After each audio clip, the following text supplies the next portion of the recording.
If a therapist is working with a child, play therapy is the way to do it. They don't have the same capacity to express about their emotions as a full-grown adult. Play is their language. Play is the way that they learn about the world around them. Play is the way that they express. So giving a room full of toys, which will be words for their expression, is the way to understand what's going on in their brain, how they see the world, how they see themselves, what their perspective is on their situation of life.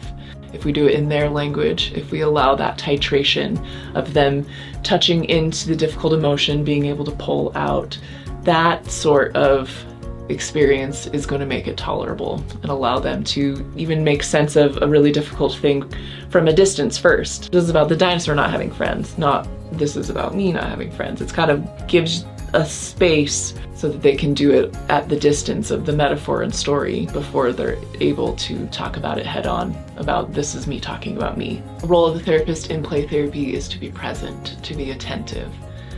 Isn't that what kids want anyway? How many times when you're with a child are they saying, hey, watch, hey, look at me, hey, can I show you something? Like, they just want our attention. They want someone to notice and they want to feel seen and heard. And to have our full attention communicates you are worth attending to. You're worth being seen.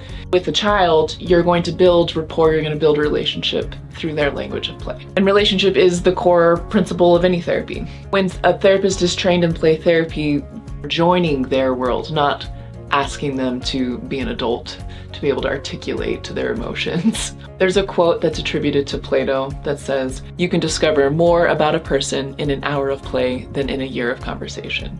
And it is coming out in a puppet show with the way that the characters interact with each other. It's coming out in a sand tray with the dynamics that are being represented.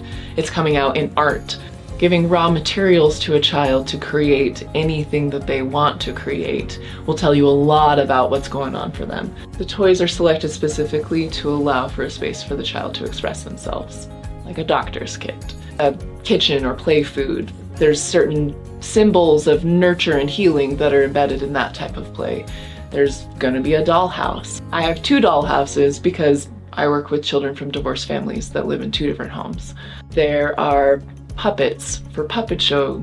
A playroom can have costumes available. Dressing up is a beautiful way to take on a character, to embody a certain feeling or to act out things that maybe we can't do in real life but we can grant in fantasy. The playroom is meant to have all of these available so that the child can gravitate towards the area that they need.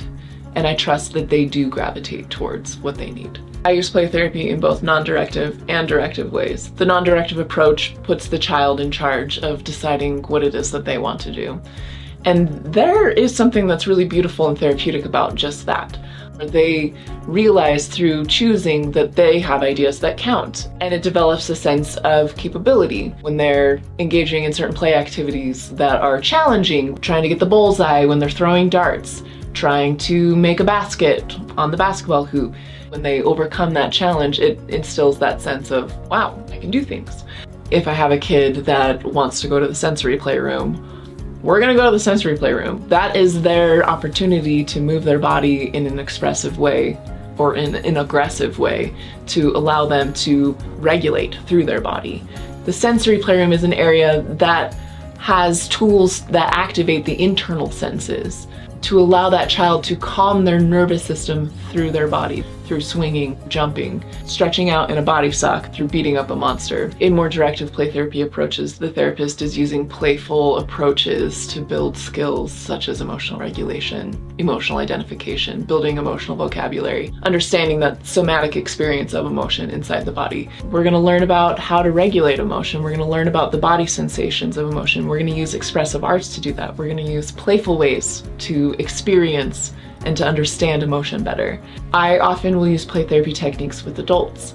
For instance, if there's an emotion that comes up that's really difficult for them to access or express, like anger, I'll have them draw the anger, and then we'll put that up on the wall and we'll use a splat egg and throw it at the anger, because getting the whole body involved is helpful in discharging. So throwing, having that muscle tension and release happen is helpful.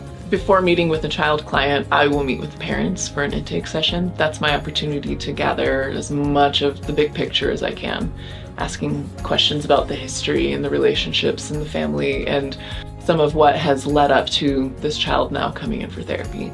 Sometimes I'll bring parents into a session or allow them to be a part of the play therapy session because that's going to be to the benefit of the child. Regardless, I'm going to be meeting with those parents throughout the child's therapy journey for parent support meetings to talk about what's going on, what I'm observing in therapy sessions, to work together as a team for the benefit of this child. Play therapy, it's not just fun and games, it is using the child's language to do the work that they're here to do.